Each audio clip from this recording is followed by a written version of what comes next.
We got this. All right. We are actually live, but we are not streaming yet. So set that up. There you go. Let's see here. Nope. Down here. So I got some reason. Oh, it worked this time. That's amazing. All right. We are good to go. We are on. I don't know what's going on. You never know what's going to happen.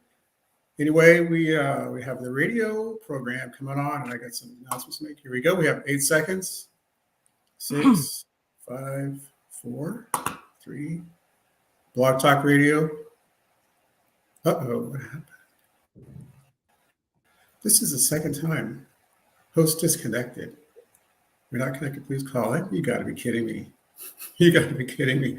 So let's do it anyway, because I can do this later, right? Blah, blah, blah. But anyway, as far as Blog Talk goes, we have a lot of fans out there. Have you seen the fan page? It's been a while. There's a lot of, there's institutions like different stations and everything around here that you listen to our program. So fantastic. It's amazing. So we got one share already. Let's see how good we can make this. So, okay. So welcome to the American Legion Show, the Kevin White Show, whatever you would call it. And tonight we have Mr. Gonzalo Duran on our program. I'm very happy to have him on. Great guy, very talented, very talented. Also, a conservative Democrat.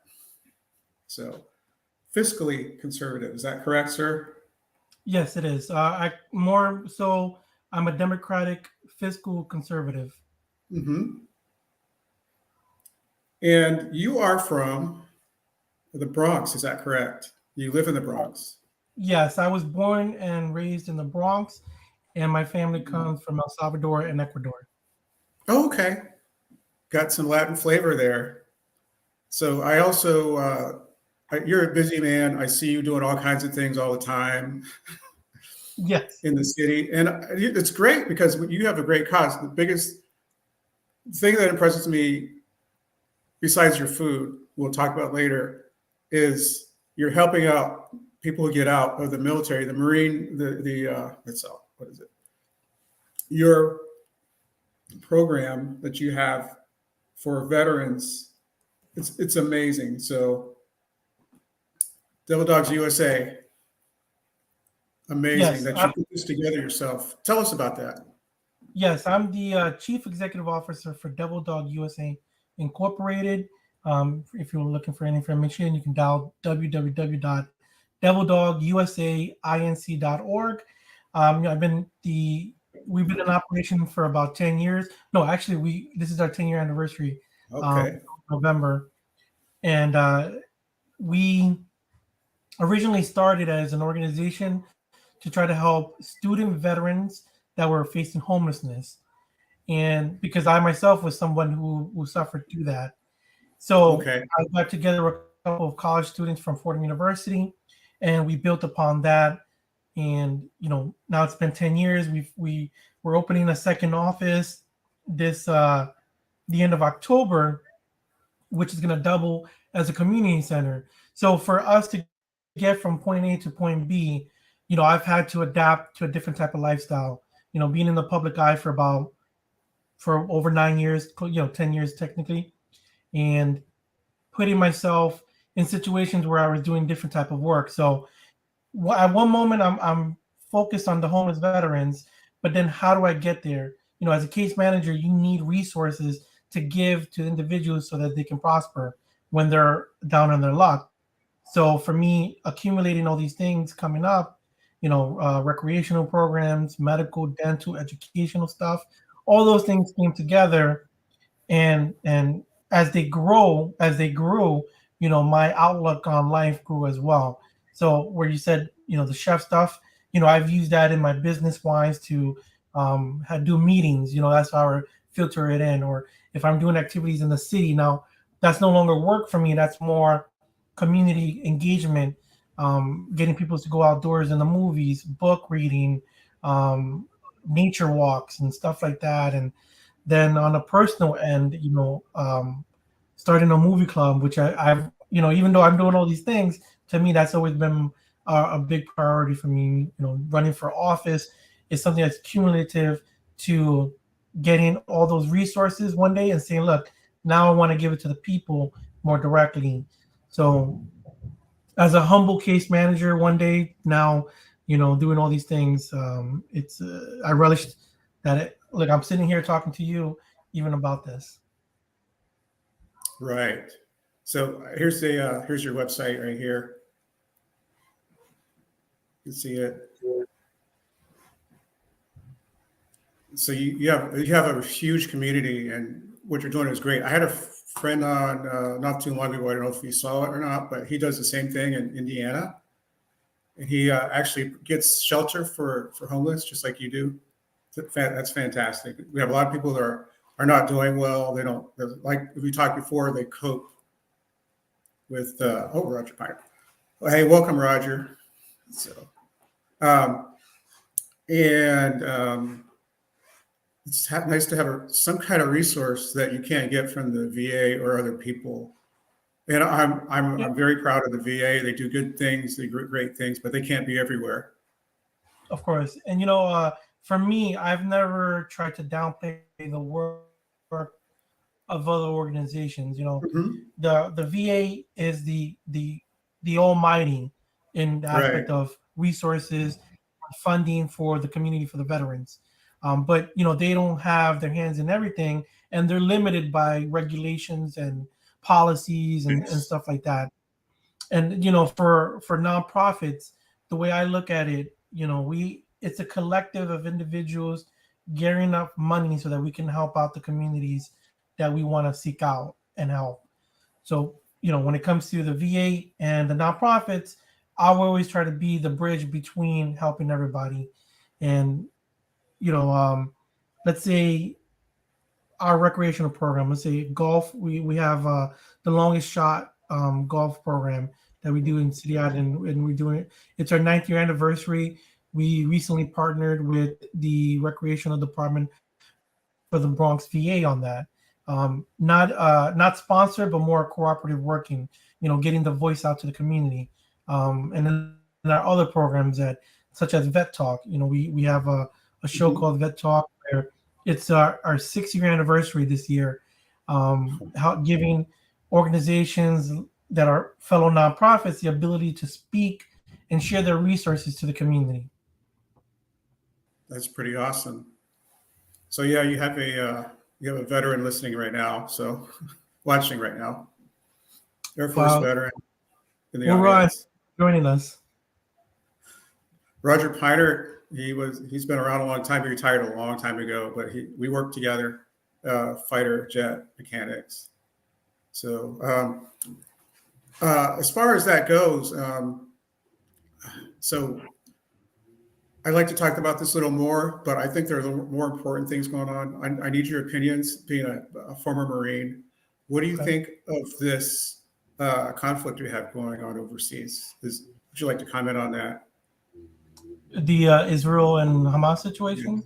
Yes. So obviously, we individually and as humanity would like to see an easy resolution to this problem without war. Our situation is, in the government wise and the people wise, what we could do is we can help them by, um, well, we can show support and solidarity in one, but in aspects of, picking sides and everything, I've never gone into that realm and say, look, we have to pick one specific side. Each one has their each Right. each nation has their own viewpoints and which one that we're supporting. As Americans, we have to think about money that we're sending, how we're supporting them, and are we going to pick a side? Humanitarianly, we should support in that way. Conflicting and I battling, agree. I've always been opposed from until, well, one, if they're gearing to attack us, and two, if how much support are we giving them? Because once we talk about financial situations, then me just saying earlier, I'm a fiscal conservative. I'm counting dollars on how many on what we're exactly doing for them. So, as much as I can, I think that's the most I can say at the moment right there about that. Oh yeah, I totally get it. And you're running. Let's explain to everybody. You're running for the 17th district, the seat there.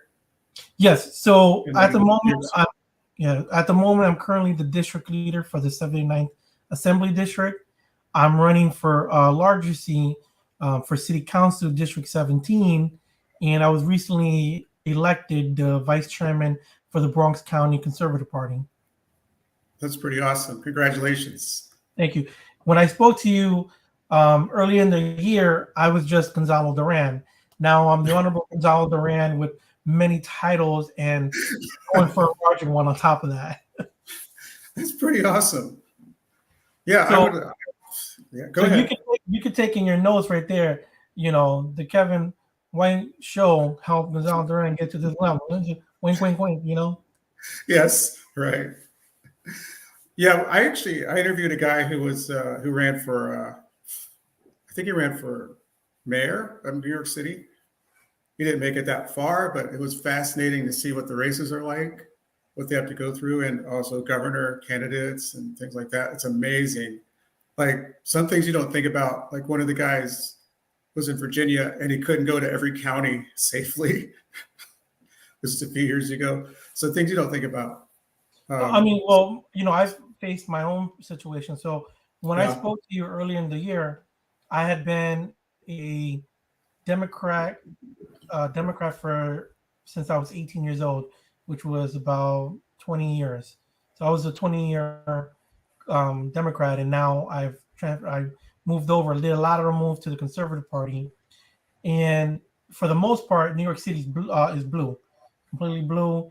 yeah, 95% or more of all elected officials are Democrats in the Bronx County, well, New York City, but also in the Bronx as well. Um, I don't. Well, actually, I would say more than 95% in the Bronx. 'Cause I don't think any non-Democrat holds office in the Bronx. Yeah, I don't think any.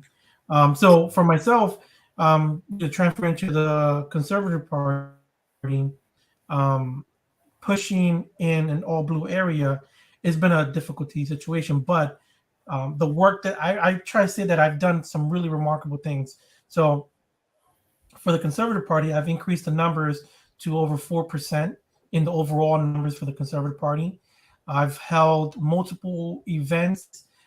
I've assessed multiple, roughly close to a dozen individuals to be assessed for political vacant seats that are in house.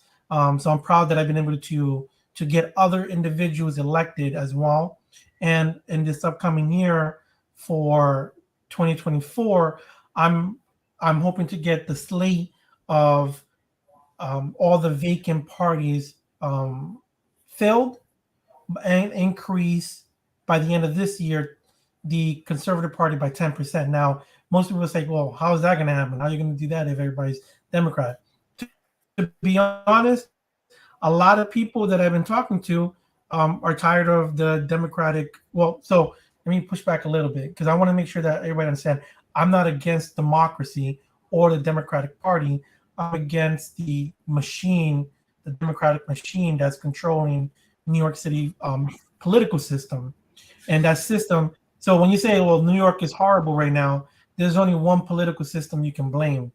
So that's where I'm coming at when I speak in right. these Yeah, terms right now. I agree.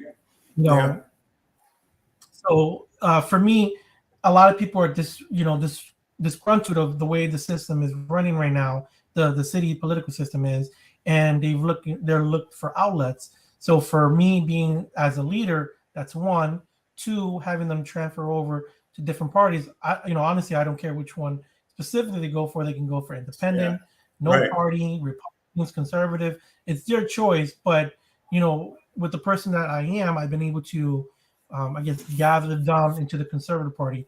And since now I'm, an executive member of the Conservative Party for the Bronx, it's also my duty as well now.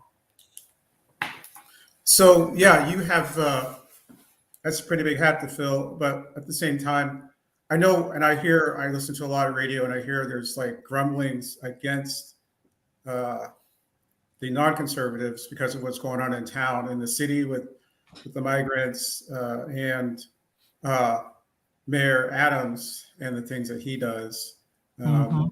affecting. And the answer is always, we're going to stuff him in your neighborhood, in your house, different places where people have to live. Same thing is going on in other cities, no different than what's going on in Chicago. Chicago is really bad. I mean, people are protesting and they will not vote for them again. So there's a lot of backlash. So what are your thoughts on that? And what do you think about the crisis? Is it bad where you live? So to answer the last question first, yes, the crisis is big.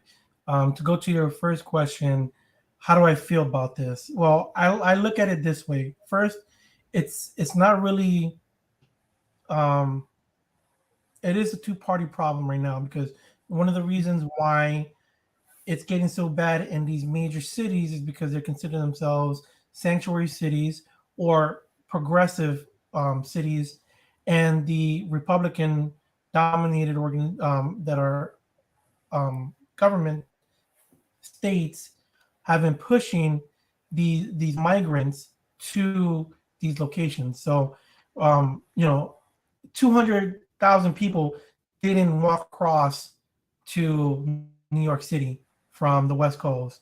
They were bused over here from those states. So in that aspect, the way they handle it, I don't appreciate. But also from our side, the way we've been handling it, I don't appreciate it either. So the one aspect when it comes to the rest states that I push them here, that I don't like at all. But I understand their resolve, why they did it. I just think they handled it very wrong. Wrong, excuse me.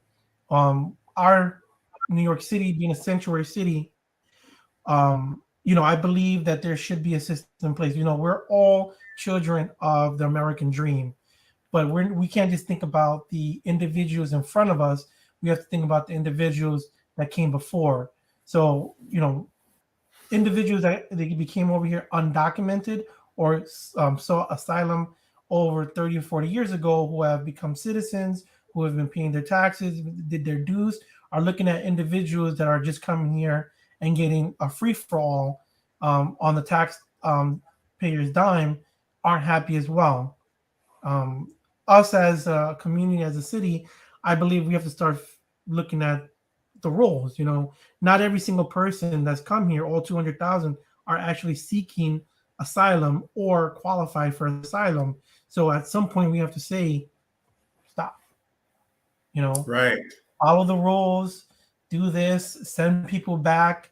But the reason why the Democratic Party or the current New York City government would want this to happen is because, for the listeners and for the people who may not know, the city budget is only in the millions, hundreds of millions, So they're looking for money for the state level and the federal level. So the more heartache they come across, then they can plead for more money above and the higher level. So the current elected officials don't have our best interests, I believe, and are using that as platforms to get more money. And so they're willing to sacrifice, let's say the general public's safety, resources, just so that they can bank in and get that larger. If I was in city council, once again, as an individual, as a CEO for a nonprofit, I open my arms to as much as I can to anybody that walks in, whether they be documented or undocumented. That doesn't matter to me. Someone giving a coat to somebody or a little girl who's freezing at night, that's my goal. But even when my resources are cut, I have to stop at some point. So as an elected official, if I was at that position, I would do the same process. Work with what we have, push as much as we can, ask for help where we can, but not at the safety, not at the cost of safety, our resources, our budget, our money for the citizens that are paying for it.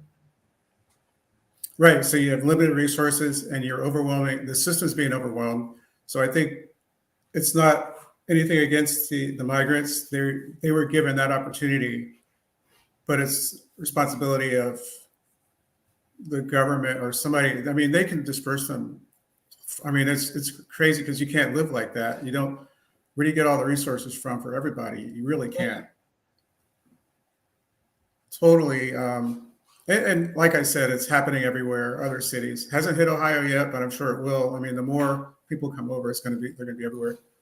Um, I think I think this is a tough thing, and finally, I think everybody's starting to say send them back. So because it's overwhelming, I can't even imagine what that looks like. And I love New York City. New York City is fantastic. I've been there a few times. It's like one of the best places in America, the best food. And speaking of food, let's talk about your dishes. You are some kind of chef or something because your food looks amazing. So yes, I've been dabbling over the years for my cooking. Maybe I don't really recall why I started. Maybe I was using it as a single man tactic to land me a nice companion. And next thing I know, I just overdid it. So over the years, I've been building my culinary skills.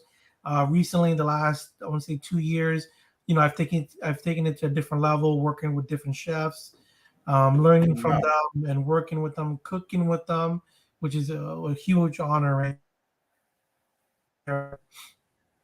And this past year, I moved into a new apartment, and as a instead of having, because we're just finishing the COVID situation, the Right. restrictions and everything.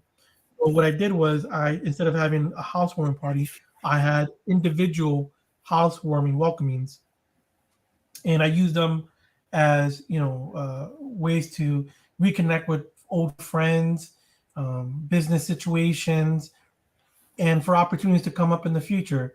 So if you guys go to www.gonzaloduran.nyc, there's a section, additional billets, I believe.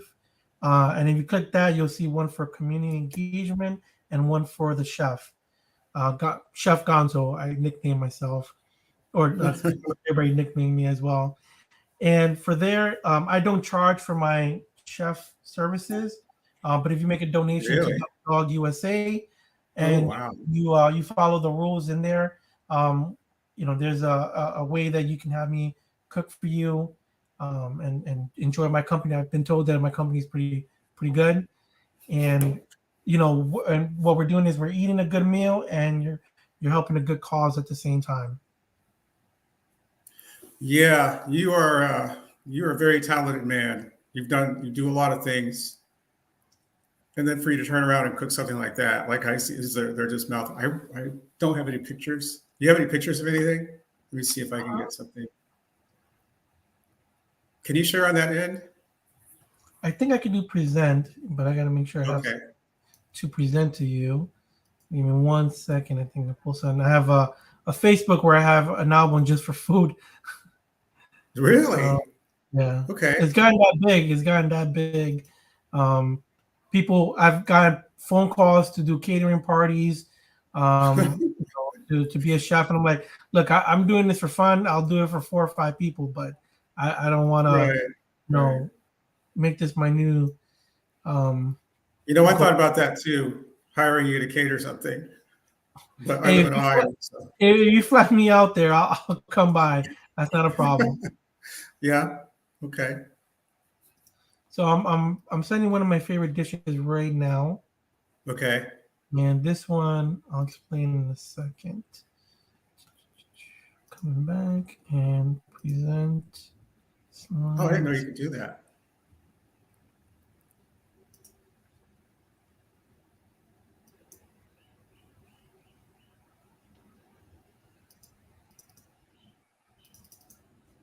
It makes it a little bit difficult. It has to be a PDF.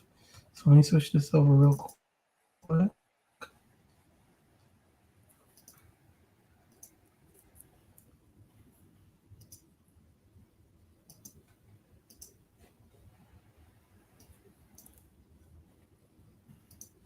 Okay, present.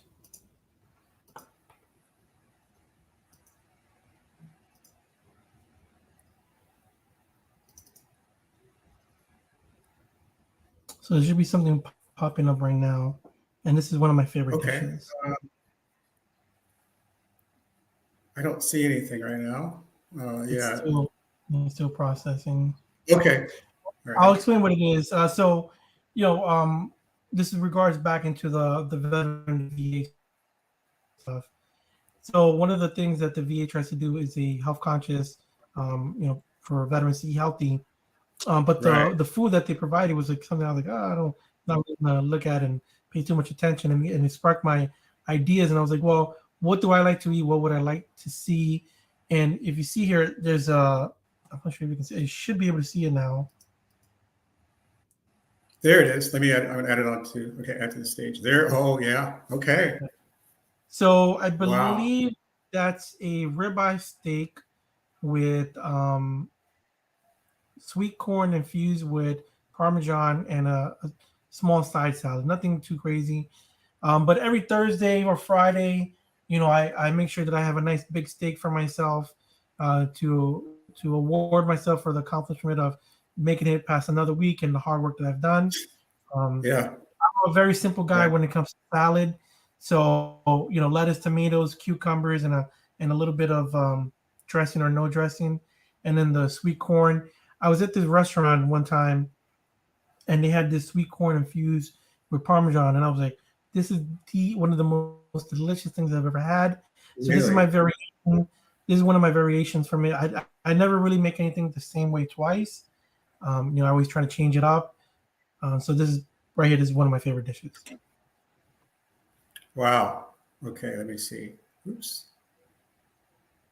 Okay. Why is that? Like just a second here. Can you still hear me? Yes, I can hear you. I can remove the photo as well. No.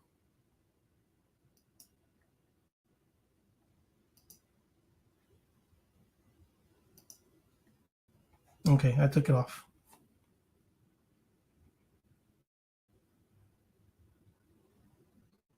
Okay, still there?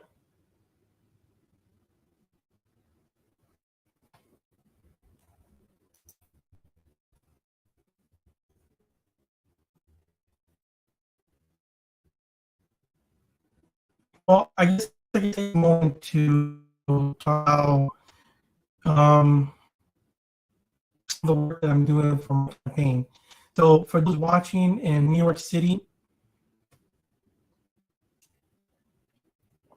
excuse me, for those watching who may not know, but in New York City, we have three different levels of elections going on right now.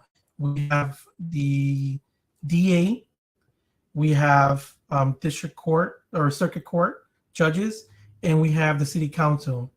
Now, when we started, I'm currently in the city council race for the DA and for the circuit court judges.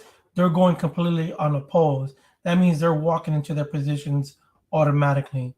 And for city council, it's not as bad, but it's not as good anyway.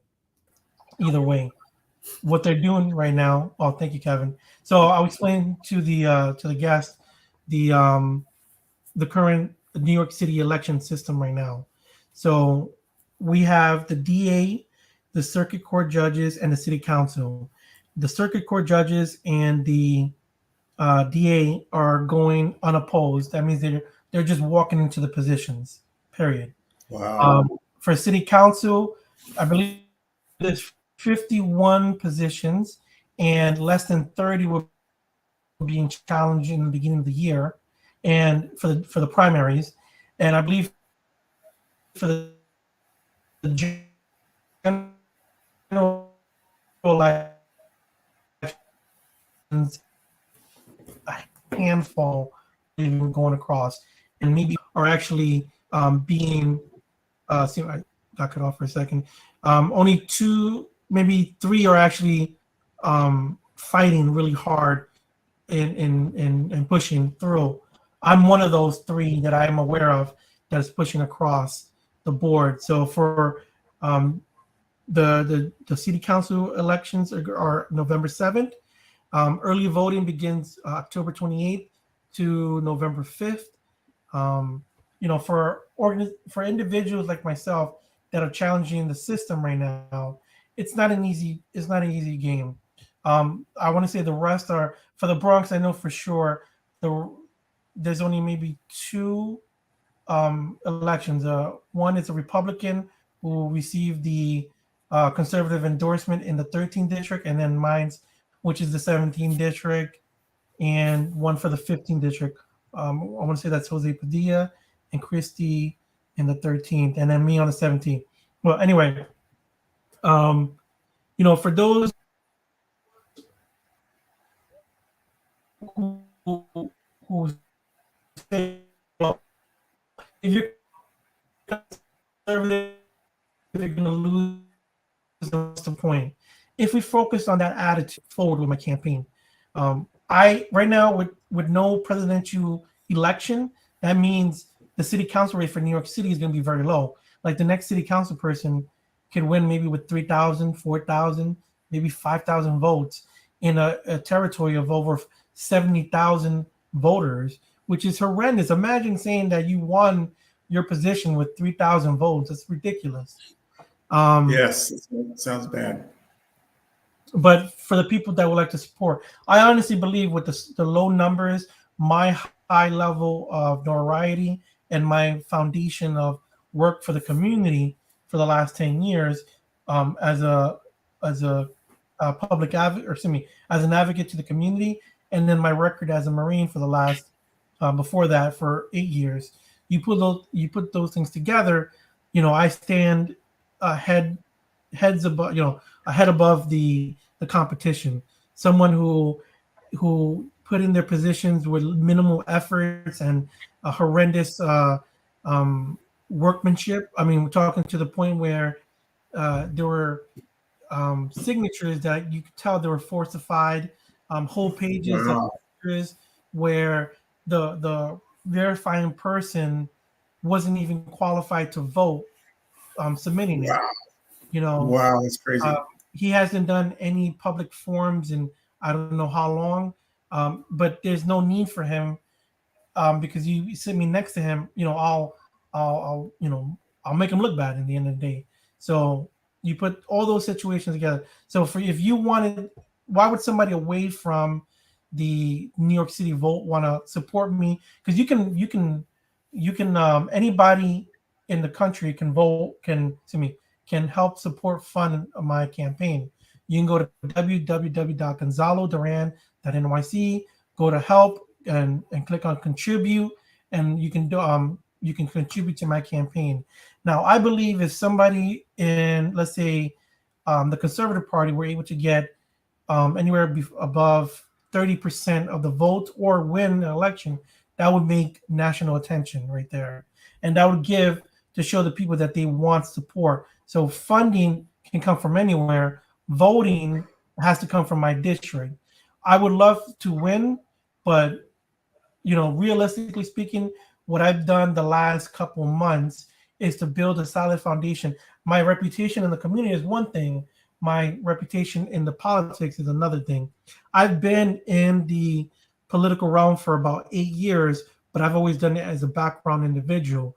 This year, I've made it my goal to make sure that I'm in the front runners, and becoming a district leader, becoming elected the vice chairman, is me taking every step to build a bigger, stronger foundation of individuals.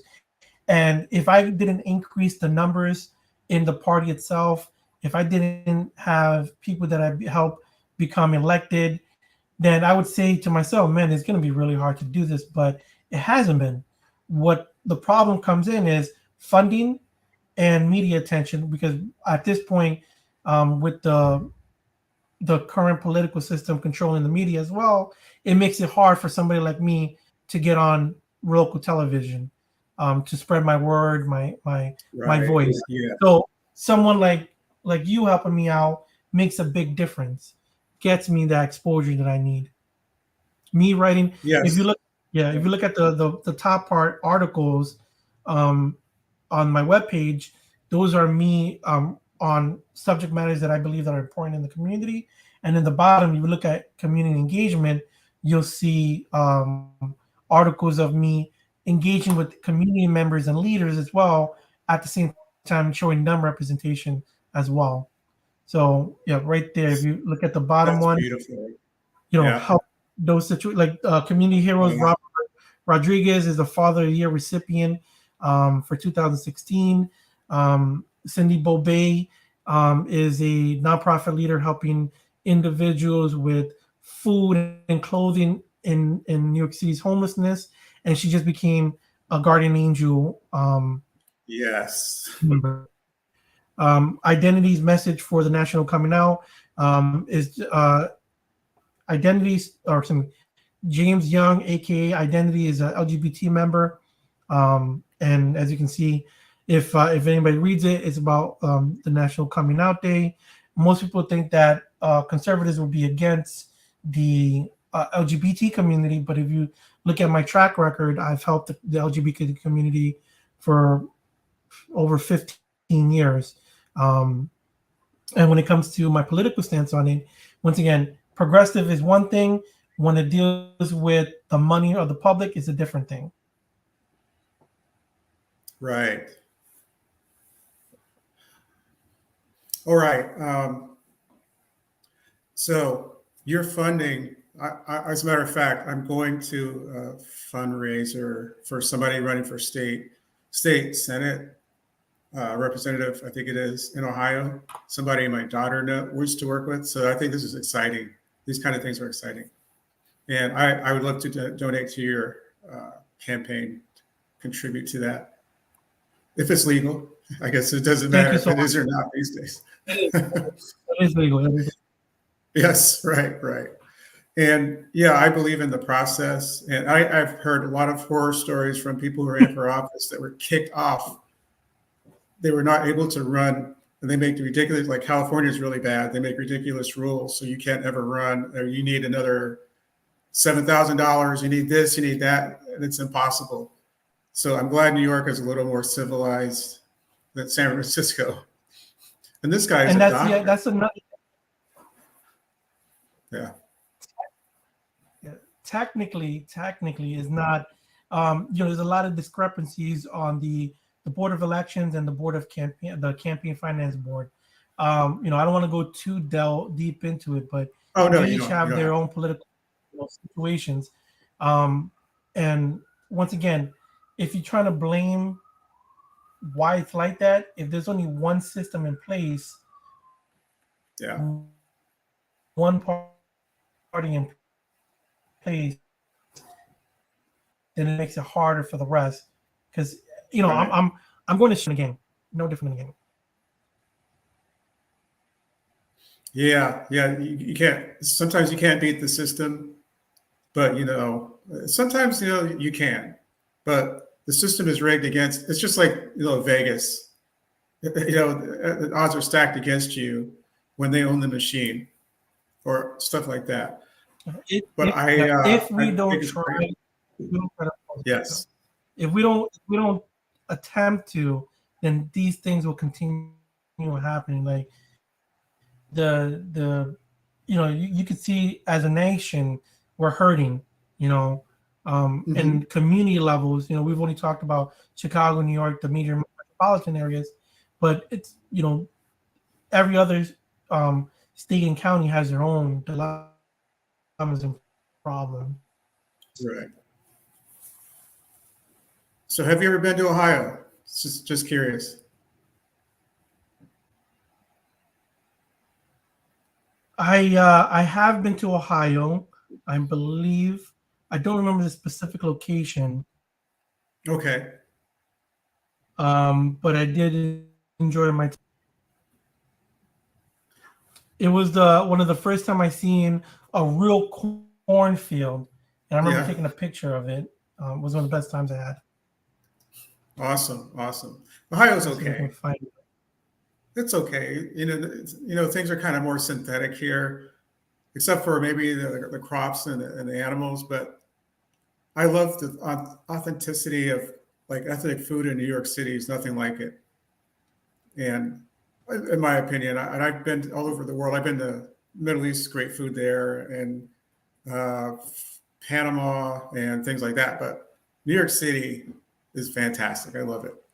Now we want to keep it that way. So I think there's a lot. I think things are going to change. Things are going to change next election season, in my opinion. People who want change are going to want change, and that's the grumblings behind the scenes. So I think I think you'll do well. Well, for me, depending on how this election goes, like becoming district leader, then the vice chairman, and getting these positions, running for city council, seeing how far I can make it. One of the things that prompt me is I'm also getting ready for Congress as well if city council doesn't Yes. work, and that's the me building my resume to show that Mhm. that's the next step. So you made the first step. That's fantastic. Yeah. I'm so happy for you. I'm so And proud of you. the person that I'm running against right now, and I don't mean any disrespect, but I don't really see him as competition. He's Mhm. really just getting funded by the developers in the community because it's if you looked at his treasure chest right now, I'm sure it's in the hundreds of thousands of dollars. Where does I spoke to over 4,000 individuals, and maybe a handful of people or two handful of people knew who he was, and a handful of people actually liked the guy. Everybody else either didn't know or didn't like the person. So I'm like, well, and they're all wondering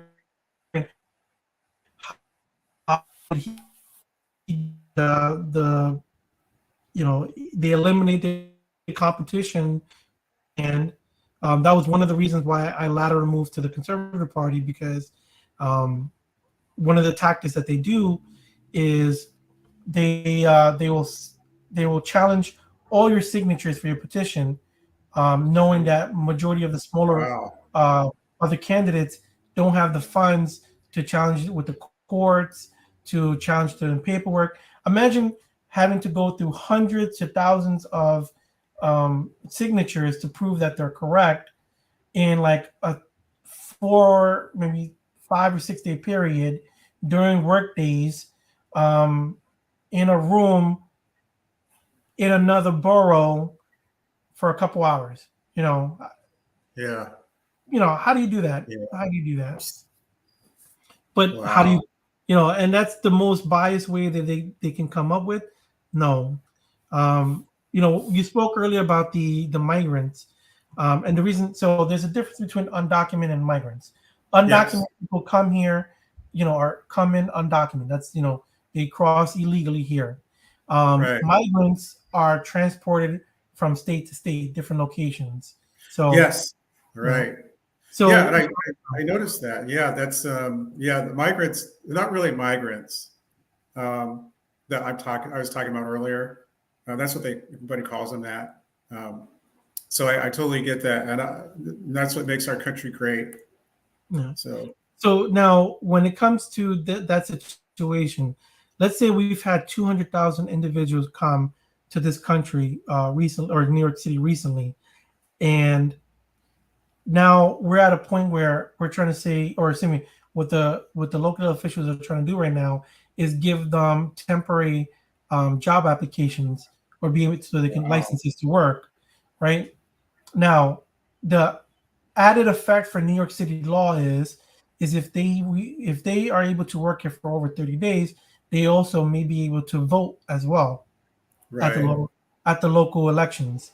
So then now imagine giving these individuals 2 or 3 years worth of free resources, and then asking them who are they going to vote for.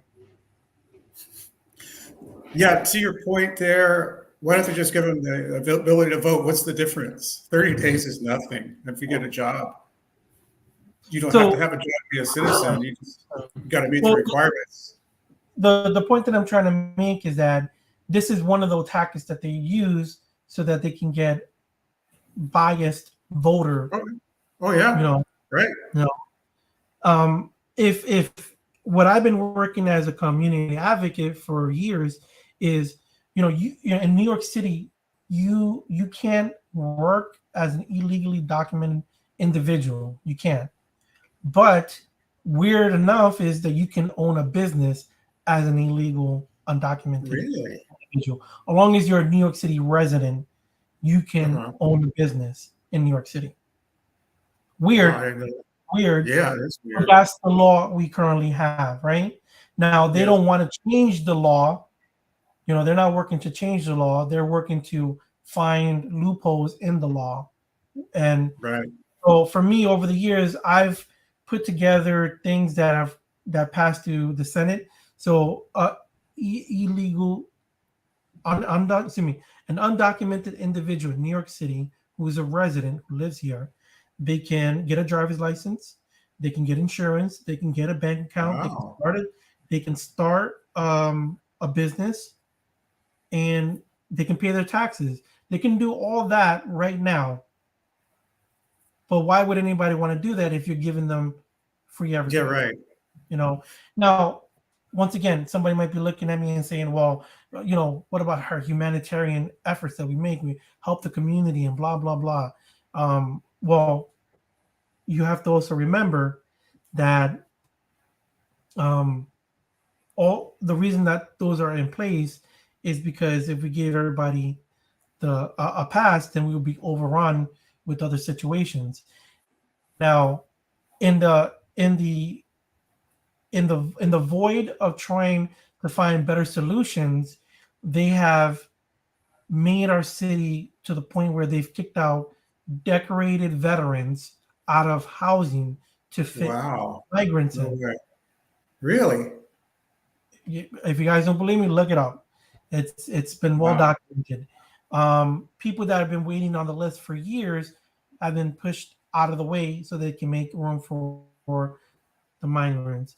I don't remember the exact total number right now Hmm. for estimated, but we're talking about, I believe, hundreds of millions of dollars deficit that is put on the strain of the New York City budget.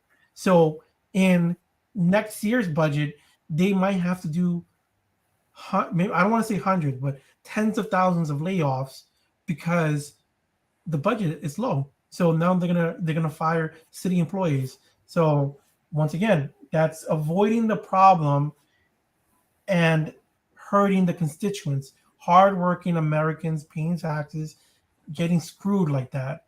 So imagine you're helping out the individuals right now, and next year you're going to lose your job to those same individuals. You know, that's what we're Right. going to be looking at next year. But they're not thinking about that right now. They're just thinking, what are we going to do for these people that are coming here? And the first thing they want to do is ask for more money from the state and the federal government. Um, Right. if you go through New York City's, let's say the hotel district right now, you'll see individuals laying on the street, lines, um, loitering, and a bunch of other things. I'm not trying to be negative when I'm saying this about them because there are a lot of individuals that are trying their best to just make it the way they can, but at the same time, in other locations where they're trying to open up small shelters to house the migrants, are getting a lot of pushback from from the people as well. So Staten Island, where it's more of a conservative demographic, they've been very hard on putting shelters there. But in other places like the Bronx, we're getting an abundance of individuals and shelters popping up out of nowhere. Wow. That's incredible. I got to ask a question. As Hispanic heritage, I understand a lot of the Hispanics will not vote for, they're conservative. They're more conservative than people think they are. And there's things that, so that's what I've always heard. I think that was the downfall of Hillary, is because the Latinos did not want a woman for president, possibly. Not saying there's anything wrong with that at all. There isn't, but a lot of their beliefs are that's the case. I mean, that's how it is in their culture and society. So, do you think they're going to vote more conservative? You, as a conservative Democrat, next vote around, if you're able to get people from the community to vote for you, you think that's the case? So Or I'm do I'm you, glad you brought that up, and thank you for bringing that up. So when I said earlier that I've gotten individuals to um, be assessed for elected offices that I increased the party by 4%. Those are based off of individuals that have come here from southern and western, Middle Eastern countries. So Hmm. southern, Latin American, and Middle Eastern countries Yeah. that their personal beliefs make them on more on the conservative side. So they Right. don't really have a voice in the community. So what I've been doing them. So for the people out there to understand, the South Bronx is, you know, it's, we're talking about, we have, we're majority, like 98% of the Bronx is 200% above the poverty level, the federal poverty level.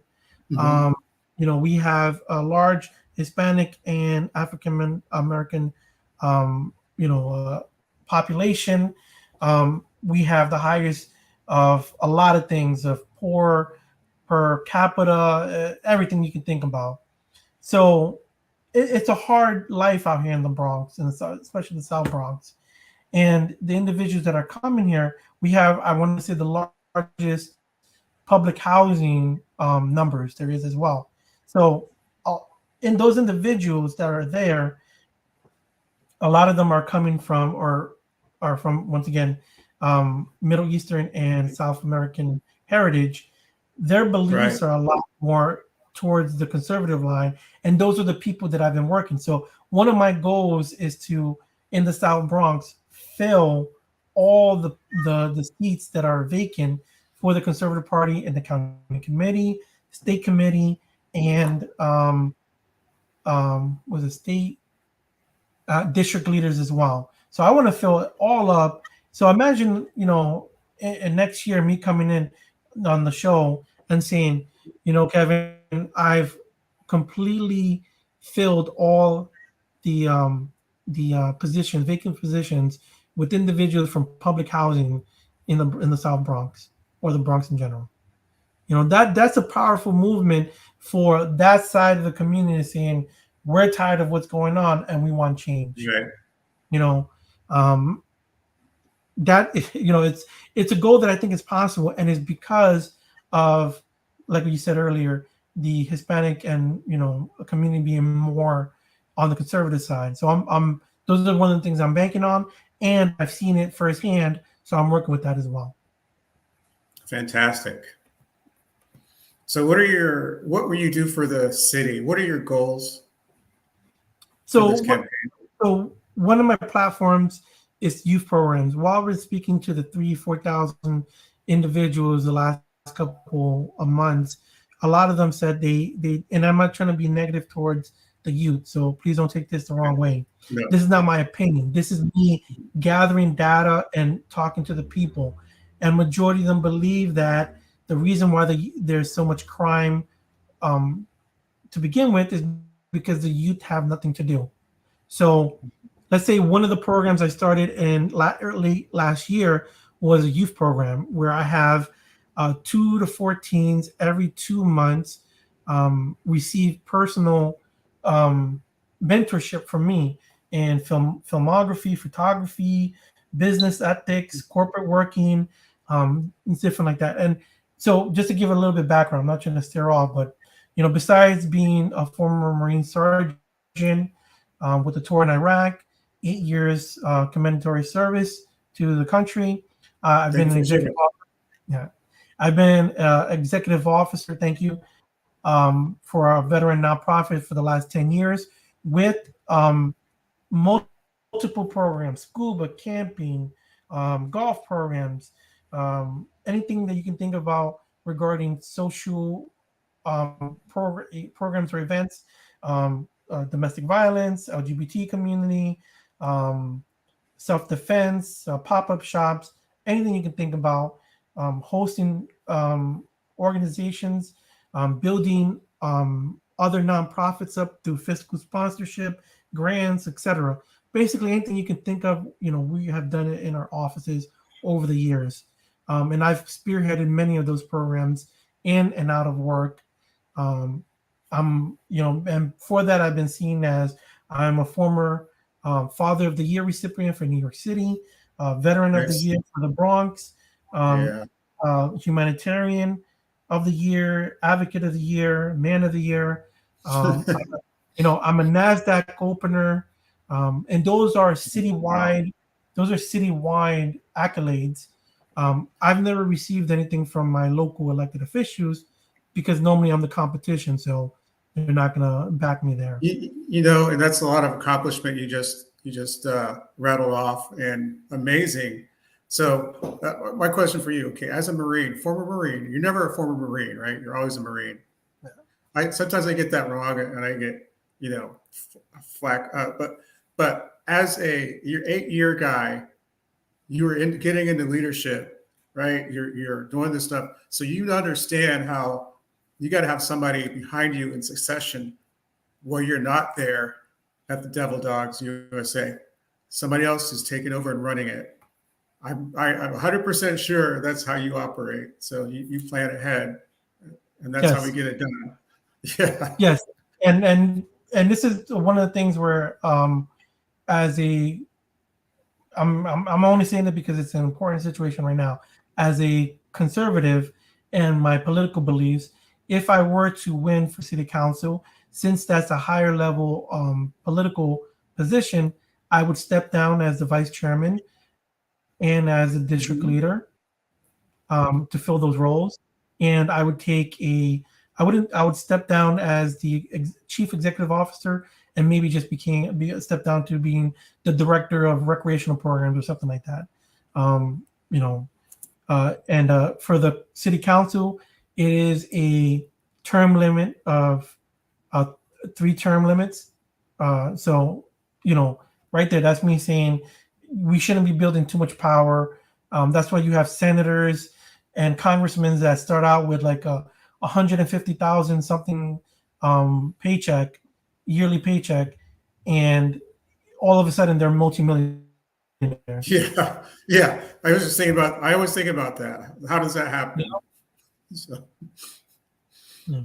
you don't have to go into detail on that, but yeah, how is that even possible? Yeah, we see this all the time in DC, and I'm sure it's at the local level too. Let's see. Yeah, you're this. So I know. I mean, they allow it to happen. That's the thing. They allow it to happen. What are your thoughts on that? There's no enforcement, in politics. Yeah, well, Well, once again, it's because of at the national level, there's Republicans and Democrats fighting each other. So there's a balance there, but once you start making that over $100,000 paycheck, your vision becomes a little blur. And you can start and you have the power to make certain deals without getting in trouble. Like I believe it's a senator or congressman. They don't get they won't get arrested for insider right. trading, whereas a local citizen would. You know, um, so let's say I'm going to keep it to my level, where it's at the city level in the Bronx. Now, the way you would see it, and I'm not talking in terms of my feelings or opinions. This is Right. proven situation that's happened time and time again. These are factual things. Let's say the local city council is the head of I believe, the committee for, first, being a city council person, um, 3 years ago, they gave themselves a 38% increase in pay. So they went Wow. from Yeah. like 100,000 or something like that to, I believe, 148,000 or 138,000 now, but they're capped off in a secondary job to 178,000 or something like that. But if they become the chair of the department, let's say the housing committee or a developing committee or something like that, then they can get up to like 174,000 per year. Wow.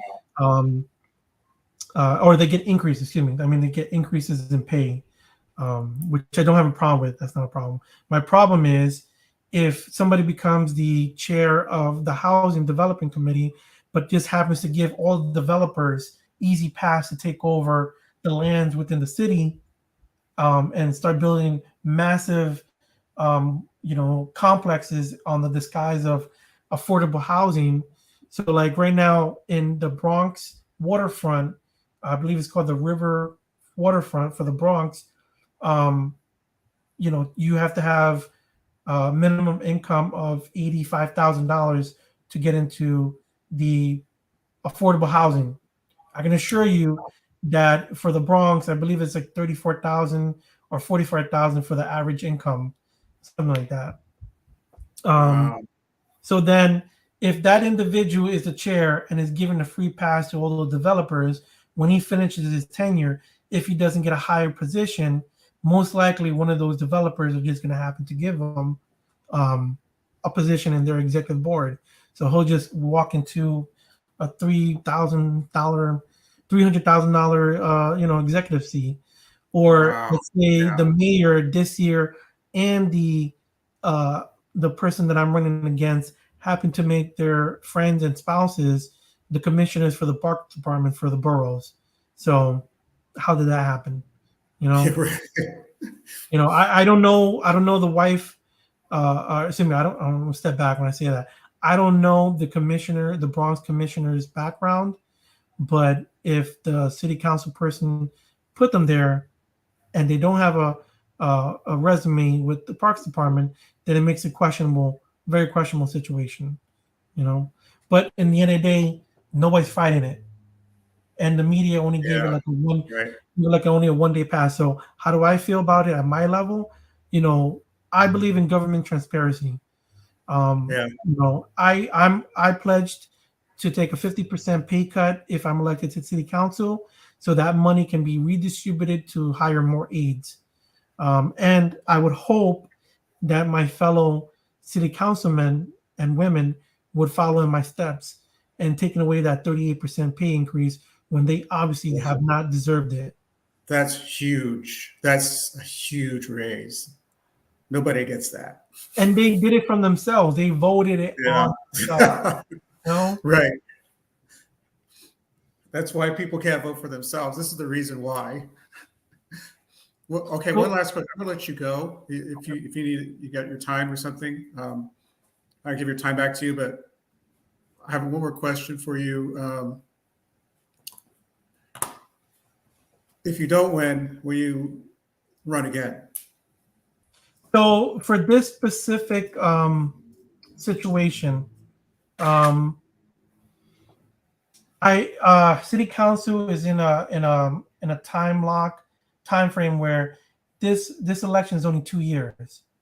So normally it's a 4 year term, but Mhm. because of the technical, it's only 2 years. They did 2 years like 10 years ago, and then they're coming back to do the final 2 year of this term. Okay, gotcha, So gotcha. for me, if I should happen not to win the city council race, I'm prepping for Congress against Richie Torres in the Yes, 15th congressional district, which I'm building up my. So me building up the district leaders is to get them to have more situation. Now I'm not telling them what to do, but if they believe in my leadership, then that's the force for them to help me out. I'm building up my resume within the party, within the people, within the districts, um, so that I can have a better force in the next race for Congress, then to come back in 2025 to run for city council now as a seasoned elected official with background information, not only just in the military or public advocacy, but also in um, government. So that because I know one of the questions that you've asked other people are, so what have you done as an elected official or something like that. Beforehand, I could only say very little. Now I can come in and say I've done this, and this, and this. And working like if it took me 8 months to not only do a lateral move to Conservative Party, increase the numbers overall, get vacant positions filled, have events, become a district leader, and become the vice chairman. Imagine what I could do in the Democratic Party. How dangerous yes, it would be. right. No, Yeah, yes, I agree. You've done so. You're already accomplished. You've done so many things in your life, and you're helping people out, and that's the best thing ever. Helping out the veterans and the children, the youth. And my guest last week does pretty much the same thing. He's got a farm, with youth, and sustainability, natural foods. So you guys are the heroes of society. You give of yourself and you contribute. And I'm glad you're running for office. I hope you make it to Congress. I'm going to come visit you. and if people don't know, Mr. Gonzalo Duran is actually he's a part-time host on this network on PNR. So looking forward to seeing more shows from you. I don't know if you have time. As soon as the November 7th election, November 7th, I will be, I think the first or the third week in November, you'll see me back on the show. So, James Bostic is coming back next week. We're going to do a show together. And you probably didn't know Gary, so he probably weren't around then. But yeah, it's good to have you on. I love having other hosts on. It was pretty awesome. So, I'll let you go, sir. I know you're busy. You got stuff to do, and I appreciate you coming on tonight. And even though lately, this is kind of weird. Lately, it's like we're being shadow banned. I don't do politics. I don't do political things. I interview candidates at the most. But it's like, what is going on? I know a lot of people are experiencing this. Even Lucretia Hughes saying, well, what's going on? Where's the numbers? It's kind of concerning. But this is going to go on the blog talk as well. I'm just rambling about myself. Anyway, thanks for coming on the program, and hope to see you back on soon, or when you can in November. And I wish you best of luck. And I'm going to remind people to go to your website and donate and contribute to the campaign for this conservative figure. You got a public figure page. I saw that. I didn't know that. That's pretty awesome. I love it. So anyway, thank you so much for coming. You had anything you want to say before you go? I just want to say, if you want change, then you have to make the effort. I'm putting myself out there, but it's you that has to put me into place. So vote for me on November 7th. For more information, check out my website, www.gonzaloduran.nyc. Feel free to email me at gonzaloduranyc@gmail.com. Right now, I'm running as a Democratic fiscal conservative, and vote C for me on elections on November 7th. Absolutely wonderful. Thank you so much. You have a nice evening, sir. You too as well. Thank you. And that was Gonzalo Duran, great guy. I hope he does really well. And as I said, he was part of our program, our network. Great guy. New York City. I forgot to ask about Curtis Lewa. He's one of my heroes there, a Guardian Angels founder. And I listen to a lot of New York City stuff.